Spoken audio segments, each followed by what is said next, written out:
చరిత్రలో కొన్ని సందర్భాలు మైలురాళ్ళవుతాయి. సువర్ణాక్షరాలతో లిఖించే పేజీలవుతాయి. శిలల మీద చెక్కే శాసనాలవుతాయి. తెలంగాణ ఉద్యమంలో కేసీఆర్ చేపట్టిన దీక్షా దివాస్ అలాంటిదే.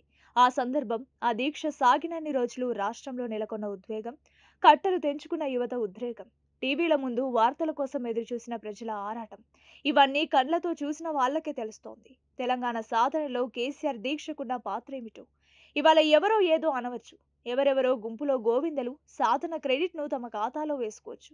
కానీ 2001లో తెలంగాణ జెండా ఎగరేసి సింహ గర్జన చేసింది కేసీఆర్. 14 ఏళ్ల పాటు ఆటుపోట్లన్నీ ఎదుర్కొని సీమాంధ్ర పాలకుల కుట్రలను ఛేదించి తెలంగాణ సమాజాన్నంతా ఒక తాటి మీదకి తెచ్చింది. కేసీఆర్ నడిపిన మెయిన్ స్ట్రీమ్ ఉద్యమమే. తెలంగాణ రాష్ట్ర సాధన దిశను మార్చిన అపురూప ఘట్టం దీక్షా దివాస్. తెలంగాణ వచ్చుడో, కేసీఆర్ సచ్చుడో, కేసీఆర్ శివయాత్రో, తెలంగాణ జైత్ర యాత్రో అని ప్రకటించి ఆమరణ నిరాహార దీక్ష కోసం సిద్దిపేటకు బయలుదేరి సరిగ్గా నేటికి 16 ఏండ్లు. నవంబర్ 29 నుంచి డిసెంబర్ 9 వరకు 11 రోజుల పాటు సాగిన కేసీఆర్ ఆమరణ దీక్ష దిగంతాలను ఏకం చేసింది. 2014 జూన్ 2న తెలంగాణ ఆవిర్భావ దినంగా ప్రకటించింది. ఇలా తెలంగాణ నిలిచి గెలిచేందుకు దీక్షా దివాస్ దారి చూపింది.